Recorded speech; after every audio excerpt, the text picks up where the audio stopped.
Welcome to Piece of History.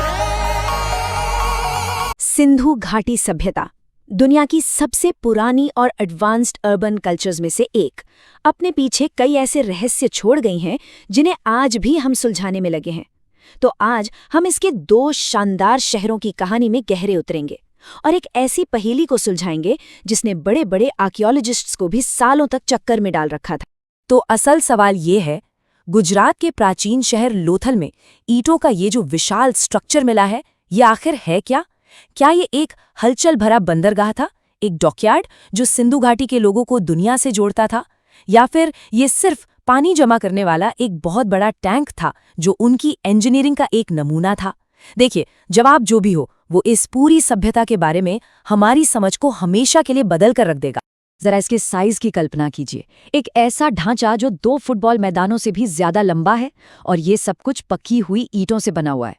दशकों तक experts के बीच इस बात पर बहस छिड़ी रही कि इसका असली मकसद क्या था, और इसका जवाब सिंधु घाटी सभ्यता की कहानी को पूरी तरह से दोबारा लिख सकता है। इस बहस को ठीक से समझने के लिए ना हमें थोड़ा जूम आउट करके सिंधु घाटी सभ्यता के बड़े पिक्चर को देखना होगा। ये कहानी सिर्फ एक स्ट्रक्चर की नहीं है, ये उस पूरी दुनिया की है जो उन्होंने बसाई थी। सिंधु सभ्यता कोई छोटी मोटी नहीं, बल्कि बहुत बड़ी थी। हड़प्पा और मोहनजोदारो जैसे शहरों के बारे में तो सबने सुना ही है, उनकी एडवांस्ड अर्बन प्लानिंग के लिए। लेकिन हमारी कहानी का फोकस हमें ले जाता है दक्षिण में, गुजरात की तरफ। लोथल और धौलावीरा, ये 2 शहर हमें उस प्राचीन दुनिया की एक अनोखी झलक देते हैं, और हमारी पहेली को सुलझाने की चाबी भी इन्हीं के पास है। तो हाँ, हमारा फोकस रहेगा इन 2 शहरों पर, क्योंकि ये दिखाते हैं कि सिंधु घाटी के लोग कितने अडेप्टेबल थे, मतलब कमाल के। सोचिए, एक तरफ लोथल जो शायद एक बिजी पोर्ट सिटी था, और दूसरी तरफ धौलावीरा, रेगिस्तान के बीचों बीच वाटर मैनेजमेंट का एक जीता जागता अजूबा। ये 2 बिल्कुल अलग कहानियां हैं जो कहीं ना कहीं एक दूसरे से जुड़ी हुई। तो चलिए सबसे पहले चलते हैं लोथल, वो शहर जो शायद सिंधु घाटी सभ्यता का गेटवे था, समुद्र का रास्ता। लोथल कोई आम शहर नहीं था, बिल्कुल भी नहीं। वहां ग्रिड पैटर्न में बनी सड़कें थीं, मतलब एकदम planned city. Advanced underground drainage system था। सोचिए, उस जमाने में पब्लिक हेल्थ का कितना ख्याल था। और तो और वहां एक बीड मेकिंग फैक्ट्री भी थी जिसके बने हुए मोती दूर दूर तक मिले हैं। साफ है कि एक्सपोर्ट ट्रेड जोरों पर था। और फिर इन सब के बीचों बीच है वो जायंट बेसिन, एक ऐसा शहर जो साफ तौर पर पूरी दुनिया से जुड़ा हुआ। तो यहीं से कहानी में असली ट्विस्ट आता है। एक तरफ थे आर्कियोलॉजिस्ट SR राव, जिनका कहना था कि ये एक डॉकयार्ड है, एक बंदरगाह। उन्होंने इनलेट, आउटलेट और पास के वेयरहाउस जैसी चीजों की तरफ इशारा किया। लेकिन दूसरे कैंप का कहना था, अरे नहीं, ये तो बस इरिगेशन के लिए पानी का टैंक था। और उनका सबसे बड़ा पॉइंट कि वहां तक तो कोई नदी पहुंचती ही नहीं थी। अब बिना नदी के पोर्ट कैसा, है ना? ओके, तो लोथल के इस रहस्य को अभी के लिए यहीं पर पॉज करते हैं और अपना रुख करते हैं धौलावीरा की तरफ। एक ऐसा शहर जो इंजीनियरिंग की बिल्कुल ही एक अलग कहानी कहता है। देखिए, अगर लोथल समुद्र से उनका कनेक्शन था, तो धौलावीरा जमीन पर उनकी मास्टरी का सबूत। धौलावीरा ऐसी जगह पर था जहां पानी की बहुत कमी थी, बिल्कुल सूखा और कठोर इलाका। तो जिंदा रहने के लिए वहां के लोगों को वाटर मैनेजमेंट में एक्सपर्ट बनना ही पड़ा। और उन्होंने जो बनाया ना, वो सिर्फ एक तालाब नहीं था, वो एक पूरा कॉम्प्लेक्स सिस्टम था जिससे वे ना सिर्फ सर्वाइव कर पाए बल्कि फ्लरिश भी हुए। जरा सोचिए, धौलावीरा का सिस्टम कितना ब्रिलियंट था। बड़े बड़े रेजर्वॉयर्स, साथ में चैनल्स का पूरा नेटवर्क, और इतना ही नहीं, टेराकोटा पाइप्स का इस्तेमाल भी किया गया था पानी को ठीक वहां पहुंचाने के लिए जहां उसकी सबसे ज्यादा जरूरत होती थी। ये हाइड्रोलिक इंजीनियरिंग का एक मास्टरपीस था जिसे कच्छ के सूखे रन में फलने फूलने के लिए बनाया गया था।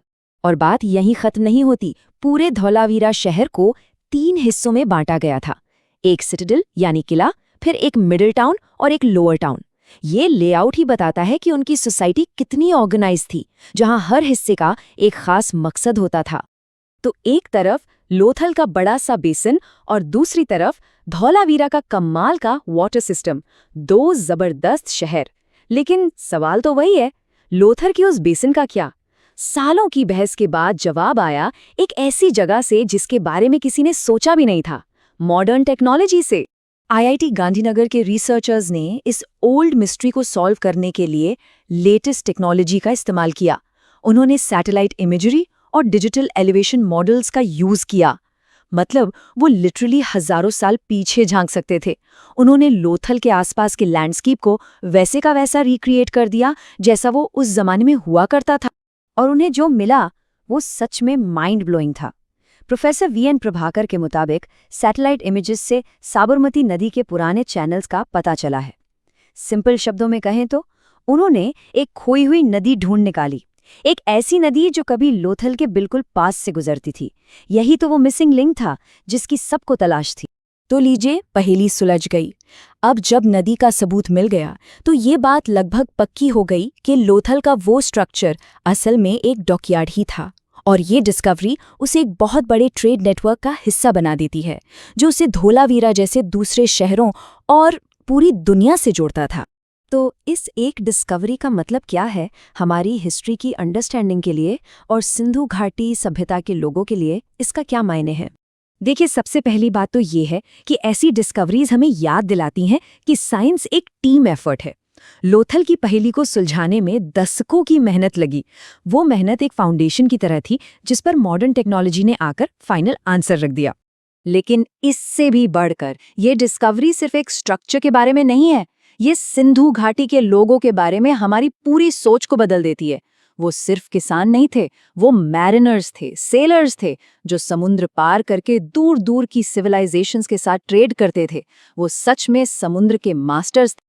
और ये हमें एक आखिरी सवाल पर लाकर छोड़ देता है। सोचिए, अगर आज की टेक्नोलॉजी एक खोई हुई नदी को खोज सकती है और सालों पुरानी बहस को खत्म कर सकती है, तो आने वाले कल की टेक्नोलॉजी इस एंशिएंट सिविलाइजेशन के और कौन-कौन से राज खोलेगी? कौन से रहस्य अभी भी वक्त की परतों के नीचे दबे हैं, बस खोजे जाने का इंतजार कर रहे हैं? संभावनाएं उतनी ही बड़ी हैं जितनी कभी सिंधु दुनिया हुआ करती थी।